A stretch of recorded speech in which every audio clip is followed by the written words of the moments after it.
बिस्मिल्लाहिर्रहमानिर्रहीम। इय्याका नअब्दु व इय्याका नस्तईन। पाकिस्तान की हिस्ट्री में सबसे बदतरीन जो धांधली है इलेक्शन में हुई है। आपने देखा कि पूरे पाकिस्तान में फॉर्म 45 के तहत हमारे जो उम्मीदवार थे वो जीते हुए थे और फॉर्म 47 में उनको हरा दिया गया। अच्छा, अगर पीपी 71 की बात की जाए, जिस हल्के से मैं इलेक्शन लड़ा हूं, तो वहां के मैं आपको शवायद आज देना चाहता हूं कि वहां पर क्या किया गया। नंबर 1, प्री पोल रिगिंग जिस तरह से की गई कि वोटर्स उनको ट्रांसफर किया गया। मिसाल के तौर पर मेरे गांव में जो वोटर्स थे, जो उनको पता था कि ये तो बिल्कुल पीटीआई के हिलजुल नहीं सकते, 120 वोटर गोख्यानी में ट्रांसफर किए गए। गोख्यानी एक गांव है। इसी तरह सुमलावाला से मियानी में 300 के करीब वोट ट्रांसफर किए गए। ये मेरे पास सारे सबूत है, पूरे हल्के में ऐसा किया गया कि वो वोट लोग दूर जाकर कास्ट नहीं। अच्छा, उनका फासला किसी का 5 किलोमीटर, किसी का 10, किसी का 20, किसी का 30। तो ये जो रूरल एरिया है तो उसके अंदर आपको पता है कि वो ट्रैवल करना भी मुश्किल, और एन मौके के ऊपर अगर एक वोटर अपने गांव में वो जाता है उस जगह के ऊपर और उसे वोट नहीं मिलता तो वो फिर कैसे जाकर उसे पता चलेगा और फिर वो आगे जाएगा। तो फिर लोग इतनी तक दो उसमें मुश्किल आए और वो लोग वोट कम कास्ट कर सकें, वो ना जा सकें, ताकि वो धांधली में कामयाब हो। ये प्री पोल रिगिंग की गई। दूसरे नंबर पर जो पोस्टल बैलेट पेपर है, सरकारी जो वोट जो डालते हैं, फॉर एग्जांपल टीचर्स का वोट है, उसके ऊपर नाम लिखा गया, यानी कि पोस्टल बैलेट पेपर जारी किया गया, ऊपर नाम लिखा गया जी कि सरफराज, नीचे जी आप किसको वोट देना चाहते हैं। अब उसका मकसद क्या था कि पता चल जाए कि ये सरफराज जो है इसने उसको वोट दिया है, नून लीग को दिया या पीटीआई को दिया। अब वो बेचारा जो सरकारी मुलाजिम है वो कैसे डर के कर सकता है। और उसी का वही रिजल्ट आया कि पोस्टल बैलेट पेपर जो है वो जब निकाले गए तो उसमें ज्यादा जो है पीएमएलएन के। आपने पूरे पाकिस्तान में देखा जिस तरह लोगों ने नफरत की इनसे, जितने इनके खिलाफ वोट पास किए, लाख लाख 1.5 लाख की लीडें। तो वो कैसे हो सकती थी कि वो सरकारी जो टीचर्स थे, क्या वो मतलब पाकिस्तानी नहीं थी या पाकिस्तान के बाहर के थे। तो सारे लोग आपको पता है इनसे नफरत करते हैं, लेकिन इन्होंने जानबूझकर ऊपर नाम लिखा कि पता चल जाए कि इसने इसको डाला है। तो वो सीक्रेट बैलेटिंग नहीं कह सकते आप इसे। अच्छा, नंबर 2 ये है कि लोगों को बड़ा वाज़ेह तौर पर कहना चाहता हूँ कि कैंपेन में कर रहा था, मुख्तलिफ जगहों के ऊपर इन्होंने जाकर जो पैसे हैं वो तकसीम किए, और जो पोलिंग डे था वहाँ पर बाकायदा तौर पर वहाँ पर भी मुझे गवाहियाँ लोगों ने दी, और लोग एफिडेविट देने के लिए तैयार हैं। आप जिस जगह पर जहाँ पर कहें मैं लेकर आने के लिए तैयार हूँ। इसके साथ साथ हमारे एजेंट्स को खड़ा नहीं होने दिया गया। वो कैसे नहीं? मिसाल के तौर पर मैं अगर बात करूं तो भेरा में मेरे पास सारे फार्म है, उसके ऊपर किसी जगह के ऊपर नहीं लिखा होगा कि ये नईम हैदर का एजेंट है। मैंने देखा कि पूरा दिन ही ये सिलसिला जारी रहा। अब सूरत हाल ये थी कि वहां पर सिग्नल नहीं थे, सर्विस के ना होने की वजह से पता नहीं चल पा रहा था कि किस जगह के ऊपर क्या ज्यादती की जा रही है। तो वो तो शाम को, रात को, और फिर उसके एक दिन बाद, और फिर जैसे जैसे लोग मिलते रहे बताते रहे कि इस जगह पे ये हुआ ये, क्योंकि मेरा रूरल एरिया था और उसमें काफ़ी फासला था, काफ़ी किलोमीटर्स में मेरा हल्का था। तो वो इस वजह से मुझे बर वक्त चीज़ें उस वक्त पता नहीं चल पाई, तो वो खड़ा नहीं होने दिया गया। अच्छा, उसके साथ अब औरतों वाले पोलिंग स्टेशन जो हैं वो स्लो किए गए। किस वजह से कि उन्हें ज़्यादा था कि खवातीन जो हैं ज़्यादा कप्तान इमरान खान को और वो वोट डालेंगी, तो इसलिए उन्होंने कहा कि इनको स्लो कर दी। उसमें दूसरी बदनीति ये थी कि इनको पता था कि फॉर एग्जांपल ये खवातीन की ये साइड है, इस साइड के ऊपर ज़्यादा वोट है पीटीआई का, तो लिहाजा इसको स्लो कर दिए। इन्होंने ओवरऑल सारे खवातीन के पोलिंग स्टेशन जो हैं वो स्लो किए। साथ में इन्होंने ये किया कि वहाँ पर एक लेडी हेल्थ वर्कर अपॉइंट की हर पोलिंग स्टेशन के ऊपर, जिसका काम क्या था, मोहरें लगाना।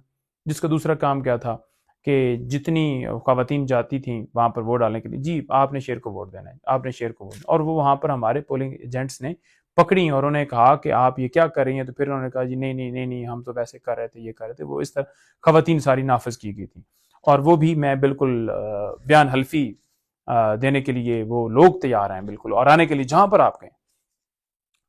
तो इसके साथ साथ जो है वो पोलिंग स्टेशन जो हैं वो बंद किए गए, खवातीन के खास तौर पर बंद किए गए। उससे क्या नुकसान हुआ कि वो खवातीन वापस गई। अब अगर हदूरपुर की लगाई जाए तो वहाँ पर स्लो करके और फिर कुछ लम्हों के लिए वहाँ पर बंद भी किया गया और खवातीन को मुड़कर जाना पड़ा। इसी तरह शहरों में ये हुआ, इसी तरह हर गाँव में। मतलब ये जानबूझकर प्री प्लान ये सारा प्लान बनाया गया, क्योंकि वहाँ पर जो मेरे मद्द मुकाबल थे वो चीफ सेक्रेटरी जो पंजाब है उसके भांजे थे, दोनों MPA और MNA के उम्मीदवार। तो लिहाजा मामू साहब ने पूरा, उन्होंने कहा कि पूरे पंजाब में जब ये सारा धांधली वाला प्रोग्राम करना है तो क्यों ना फिर मैं अपने जो बरखरदार हैं उनको जो है वो जितवाऊं। तो उन्होंने कहा कि ये पूरा प्लान है, तो ये बाकायदा तौर पर पूरा प्लान किया गया। अच्छा, उसके साथ साथ जो बैलेट थे, बैलेट बुक थी, वो नामुकम्मल थी। वो कैसे नामुकम्मल थी? मिसाल के तौर पर ये है जी, बैलेट पेपर है, बैलेट पेपर के ऊपर ये जारी किया, इसके नीचे अगर देखना है तो ये 2 बैलेट पेपर, ये 1 बैलेट पेपर पहले से ही काटा हुआ है। तो ये बाकायदा तौर पर मेरे पास उसकी वीडियोस मौजूद हैं, मेरे पास सबूत मौजूद है, मैं हर जगह के ऊपर दिखाने के लिए तैयार हूँ। अच्छा, इसके साथ साथ जो फौत शुदगान लोग हैं उनके वोट कास्ट किए गए, जिनके पास ID कार्ड नहीं थे उनके किए गए। तो मुझे तो पूरे हल्के से उन्होंने, हर एक बंदे ने आकर बाकायदा तौर पर बताया कि ये किया गया। अब क्योंकि मामलात आपको पता है कि वहाँ पर पुलिस और जो लोग उठाए जाते हैं, गायब किए जाते हैं, फिर मिलते ही नहीं, और ये सिलसिला पूरे 16 महीनों में भी रहा, 18 महीनों में रहा, उसके बाद भी ये सिलसिला जारी रहा। तो लोगों को वहां पर धमकियां दी गई कि आप ना बोलो, आप निकलो बाहर, पोलिंग स्टेशन से बाहर निकाल दिया। तो ये सारा प्रोसेस वहां पर किया गया। अच्छा, इसके साथ साथ पोलिंग स्टेशन पर डब्बे तोड़े गए। अब डब्बे कैसे तोड़े गए वो वीडियो मेरे पास मौजूद है। तो जब डब्बा टूट जाता है तो फिर आप 1 डालें, 10 डालें, 20 डालें, जहां पर देखा ना कि यहाँ पर वाज़ेह तौर पर लोग आ रहे हैं और पता चल जाता है ना पोलिंग डे के ऊपर के क्या टर्न आउट आ रहा है, या लोग क्या रिएक्शन दे रहे हैं, या लोगों की क्या आपस में बातें चीतें कर रहे हैं, तो पता चल जाता है कि किसको वोट ज्यादा जा रहा है। तो लिहाजा वहां पर तोड़ दिया गया कि अब मामला जो है कंट्रोल से बाहर है, तो लिहाजा ये कर दिया जाए। इसके बाद जो गिनती का टाइम था उसके ऊपर पोलिंग एजेंट्स को बाहर निकाल दिया गया। वो कैसे निकाला गया? मिसाल के तौर पर अब क्लोज हो गया जी, अब गिनती स्टार्ट है, हमारे एजेंट्स को बाकायदा तौर पर बाहर निकाला गया। मैं मतलब एक तो मेरे जगह के ऊपर वकील एजेंट खड़े थे, उन्होंने मुझे कहा कि DSP साहब आए, तो उन्होंने कहा जी कि बाहर। मैंने कहा वकील आप आगे से बिल्कुल से लड़ जाते। तो उन्होंने कहा जी हमने बड़ी बात की, रजिस्ट्रेशन की भी। उन्होंने कहा जी बाहर निकलो, तो उन्होंने धक्के मार के उन्होंने बाहर निकाल दिया। अब एक जगह के ऊपर मैं मौजूद हूँ, सिग्नल मेरे पास मौजूद नहीं है, तो मैं कैसे फौरन उस जगह के ऊपर पहुंच सकता था? किस जगह के ऊपर DSP साहब ने यह किया? क्योंकि स्टेट के सामने एक बंदा कैसे वो बेचारा स्टैंड ले सकता है? लोग वोट कास्ट करके चले गए, कोई 1-2 जगहों के ऊपर फॉर एग्जाम्पल पीछे एजेंट बच गया, या कोई एक आधा और बंदा बच गया, तो वो बेचारा किधर लड़ सकता है, आगे कर सकता है? तो उन्होंने कहा जी बाहर निकल जाओ, हमने अपनी मर्जी के रिजल्ट बनाने हैं। अच्छा, कई जगहों के ऊपर मैं जीत गया, लेकिन जब फॉर्म 45 जारी किया गया, उन्होंने कहा जी तुसी हार गए हो, मुझे हरा दिया गया। वाज़ह तौर पर उन्होंने कहा जी कि आप जीत गए। मेरे जो वहां पर सपोर्टर्स थे उन्होंने ढोल भी मार दिए। बाद में उन्होंने कहा जी कि आप फॉर्म 45 में हार गए, और वो लोग मेरे पास मौजूद हैं जहां पर मेरी वाज़ह तौर पर लीड थी और मुझे बैक पर कर दिया गया। अच्छा, इसके बाद जो रात में 8 का दिन था, तो 8, 10, 11 बजे तक, 12 बजे तक मैं वाज़ह तौर पर जीत रहा था। यूं हुई मतलब 9 तारीख हुई है, तो उसके बाद क्योंकि मुखालफ जो फरीक थे वो मेरे साथ उधर आर ऑफिस में बैठे हुए थे, उन्हें पता चल रहा था, रिजल्ट आ रहे थे, तो उन्होंने फिर जो है ना मुझे रिजल्ट रोक के फिर उन्होंने फैब्रिकेट सारा किया। फॉर्म 40 जहां पर मैं जीता हुआ था वहां पर हरा के सारी रात मुझे रिजल्ट नहीं दिया। सुबह 10 बजे जाकर रिजल्ट दिया, और उसमें उन्होंने कहा जी कि आप 5,000 और कुछ ऊपर वोट हैं उनसे आप हार चुके हैं। वाजिया लीड मेरी जा रही थी, उस लीड को खत्म करके उन्होंने कहा जी कि नहीं जी तुसी हार गए हो, ऐ जित गए। तमाम फॉर्म 45 मुझे नहीं दिए गए। जिस जगह के ऊपर कहें मैं बिल्कुल तैयार हूं देने के लिए, अपनी जितनी तसल्ली हो सके मैं देने के लिए तैयार हूं। नहीं दिए गए फॉर्म 45, अभी तक भी मेरे पास सारे मौजूद नहीं है, और सारे वो जो दिए गए उनको आपको मैंने बताया कि वो फैब्रिकेट किए गए।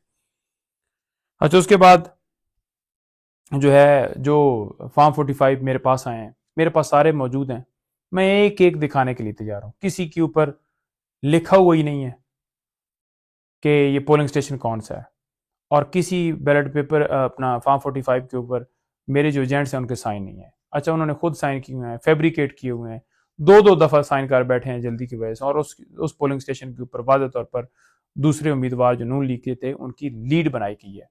और मैं उसके वाज़ेह तौर पर सबूत आपको उस शक्ल में दिखा सकता हूँ कि मेरे पास फॉर्म 45 जो मौजूद हैं उनके अंदर मेरे जो एजेंट्स हैं उनके ना साइन है ना दस्तखत, बस वो खाली या तो छोड़े हुए हैं। किसी के ऊपर अगर साइन दस्तखत हैं तो वो दो दो दफ़ा हुए हैं, और किसी के ऊपर साइन दस्तखत हैं तो वो सेम एक ही बंदा नाम भी लिखने वाला है, दस्तखत भी करने वाला है। तो वो वाज़ह तौर पर चीटिंग नज़र आ रही है। और किसी के ऊपर पोलिंग स्टेशन के ऊपर ही नाम नहीं, पता ही नहीं है कि ये कौन सा पोलिंग स्टेशन है जिसका ये रिजल्ट आया है। तो क्या ये ऐसे इलेक्शन होते हैं? अच्छा, इसके बाद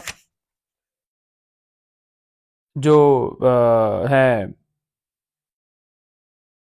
ये सारा सिलसिला जारी रहा, और जो मैं आपको बताया कि धांधली की बदतरीन सूरत हाल वो सारी रही। ये जो आरओज और सारे डीआरओज और ये सारे अपॉइंट किए गए थे वहाँ पर, और प्रिजाइडिंग ऑफिसर और सारा मतलब इन्होंने सारा अमला जो है वो किया था। हम तो पहले कह रहे थे कि जुडिशरी से होने चाहिए आरओज, इसी वजह से कह रहे थे। और जो यहाँ पर प्रिजाइडिंग ऑफिसर्स और सारे लगाए गए थे उनकी मर्जी के बाकायदा तौर पर चॉइस की गई थी। इतनी ज़्यादा रिगिंग की गई पूरे पाकिस्तान में। और मैं ख़ास तौर पर जो हल्के की मैं बात कर रहा हूँ, मैं मुतालबा करता हूँ जनाब चीफ जस्टिस ऑफ पाकिस्तान से, चीफ इलेक्शन कमिश्नर से, और जितने मुतलका फोरम के जो मुतलका कंसर्न अथॉरिटीज़ हैं उनसे मैं मुतालबा करता हूँ कि फिल फॉर जो वहाँ पर ऑफिसर्स थे उनके खिलाफ कार्रवाई की जाए। इसके ऊपर एक इंडिपेंडेंट जुडिशल इंक्वायरी होनी चाहिए। और इसके साथ साथ ये मैं मुतालबा करता हूँ कि इंक्वायरी के साथ जो सारे इन्होंने फैब्रिकेशन किए, जो अंगूठे लगाए, जो इन्होंने दस्तखत किए, उनका बाकायदा तौर पर फ्रांजिक होना चाहिए। और उन जिम्मेदारान के खिलाफ कार्रवाई का मैं मुतालबा करता हूँ, उनके खिलाफ कार्रवाई हो। और मेरा जो हल्का है उस हल्के के अंदर गिनती हो, और गिनती के साथ साथ मैं ये भी मुतालबा करता हूँ कि वहाँ पर जो इलेक्शन है वो दोबारा करवाया जाए।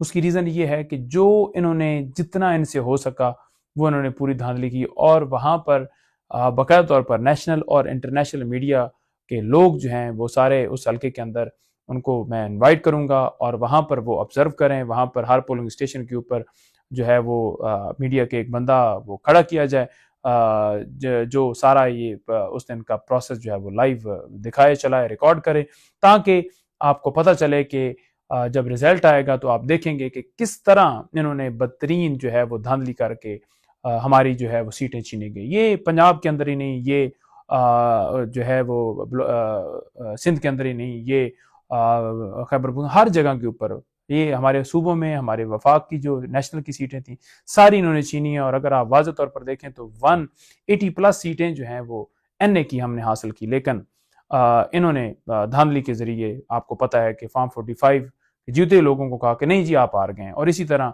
सूबों में भी इन्होंने धांधली करके कोई ये सीट नहीं जीते, हर जगह के ऊपर ये हारे हैं। मैं ये कहता हूं कि अगर नेशनल की देखा जाए तो मेरे ख्याल में 10 भी नहीं इन्होंने सीटें जीती होंगी। और अगर मेरिट के ऊपर ये जाए, इनके अंदर थोड़ी सी भी शर्म हो, तो अगर ये रिकॉर्ड देखें तो इनके सामने हो के बल्ले का निशान ले लिया गया, चेयरमैन पीटीआई को अंदर डाल दिया गया, लोगों के केसेस बना दिए गए, तायद कुनिंदों, तजवीज़ कुनिंदों को उठाया गया, हमारे उम्मीदवारों को उठाया गया। उसके बावजूद लोगों ने इतनी नफरत, हालांकि इन्होंने ये फिजा फैलाने की कोशिश की, खान साहब को सजाएं हो गई हैं जी, पीटीआई खत्म हो रही है और लोग मायूस हो जाएं, और फिर इनके पास उनको धमकियां दी गई कि आपके ऊपर FIR की जाएंगी अगर आप नून लीग को वोट नहीं देंगे। उसके बावजूद ये हर हल्के से आ रहे हैं। थोड़ी सी भी शर्म हो तो ये सारे जो इनको नोटिफिकेशन इनके हक में करके दे रहे हैं जेली बोगस, ये फौरन कहें कि हम इस्तीफा देते हैं, ये हमारी सीटें नहीं, आवाम ने हमें रिजेक्ट कर दी है।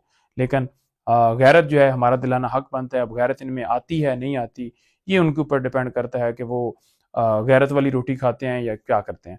तो लिहाजा ये चीज़ है जो मैं अपने हल्के के हवाले से बता रहा था। मज़ीद जो है शवाहिद मेरे पास मौजूद हैं, रिकॉर्ड के अंदर हैं, मैंने डाटा जो है वो रखा हुआ है USB के अंदर। और मैं जो RO हैं उनके पास गिनती के हवाले से मैंने दरख्वास्त दी, जो कि उन्होंने मेरी गिनती के हवाले से दरख्वास्त जो है वो वाज़ह तौर पर उन्होंने रिजेक्ट कर दी कि आप 5% से ज़्यादा वोटों से हारे हुए हैं।